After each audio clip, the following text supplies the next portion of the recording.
जहां जाने की कोशिश कर रही है वो है चांद।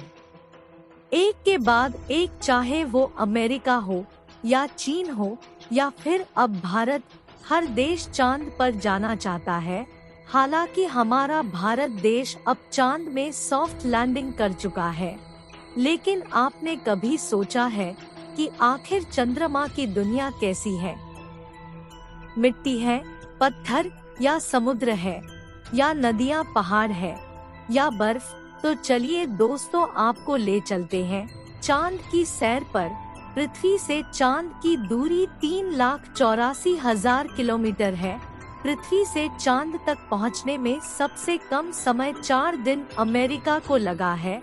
अगर यह मानकर चले कि हम अमेरिकी स्पेसक्राफ्ट में बैठकर चांद पर जा रहे हैं, तो हाँ, पहुंचने में 4 दिन का समय लगेगा। 4 दिन बाद हम चांद की जमीन पर होंगे। चांद की जमीन पर उतरने के बाद जो हमें सबसे पहले दिखेगा वह है चांद की जमीन। वह जमीन उबड़ खाबड़ नजर आएगी। चांद की जमीन पर हर तरफ आपको देखेंगे बड़े बड़े गड्ढे।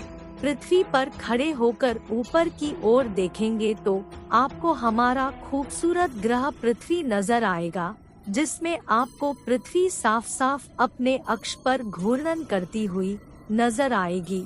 चांद का गुरुत्वाकर्षण पृथ्वी के मुकाबले 6 गुना कम है, यानी चांद की जमीन पर जाने के बाद हमारा वजन 6 गुना कम हो जाएगा। यदि पृथ्वी पर हमारा वजन 60 किलो है, तो चांद की सरफेस पर आपका वजन केवल 10 किलो ही रह जाएगा। यानी चांद की जमीन पर उतरने के बाद आप अपने आप को काफी हल्का महसूस कर रहे होंगे। आप इधर उधर आसानी से उछल पाएंगे। अब आप चांद की जमीन पर खड़े हैं, तो आपको सबसे ज्यादा खतरा आसमानी मौत का है। जी हाँ, आसमान से आने वाली मौत।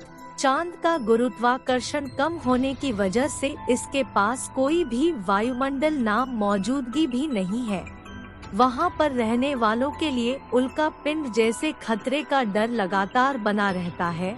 यानी आप चांद पर खड़े हैं और पता नहीं कब एक बड़ा पत्थर आसमान से गिर जाए, आपकी मौत वहीं पर हो जाएगी।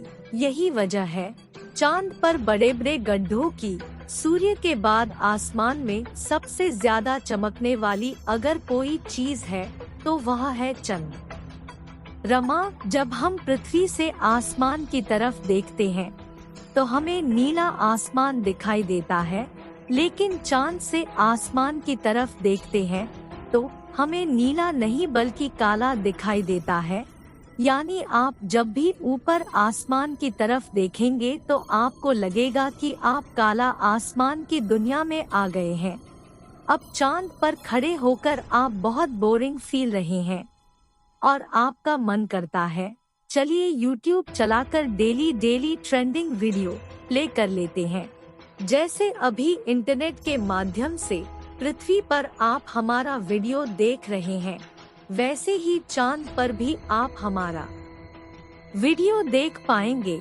जी हाँ, हम मजाक नहीं कर रहे।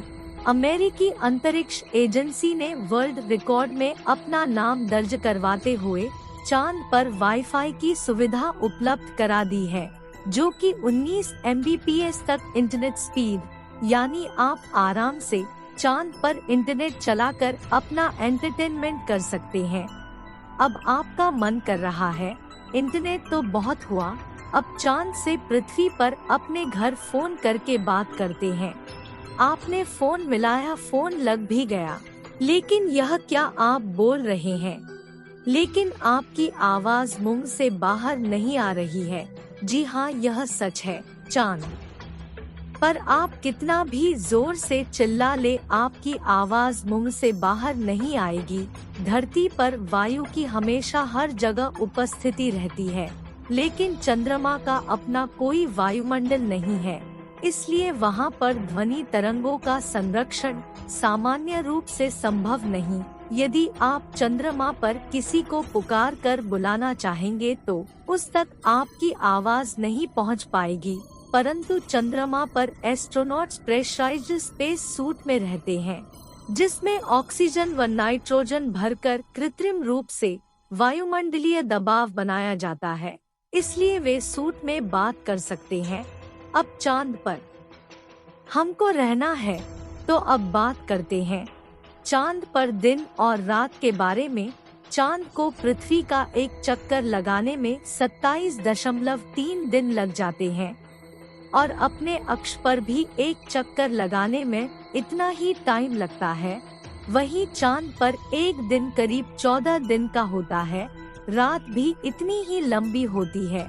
चांद की सतह पर मौजूद वस्तुओं पर रात और दिन का बहुत ज्यादा असर होता है।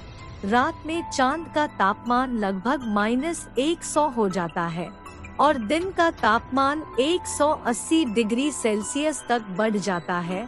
फिर चांद के अलग अलग हिस्सों की स्थिति अभी अलग अलग होती है।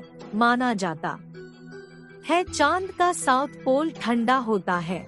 रात तो वहाँ पर इतनी ठंडी होती है कि पृथ्वी का कोई भी मनुष्य शायद ही उन हालात में रह पाए। समय गुजरने के साथ ही रात में बर्फ जमने लगती है। तो दोस्तों, कैसा लगा आपको चांद का सफर? अगर वीडियो पसंद आया हो तो वीडियो को लाइक और चैनल को सब्सक्राइब जरूर कर ले। हम आपके लिए ऐसे ही मजेदार वीडियो लाते रहेंगे। धन्यवाद।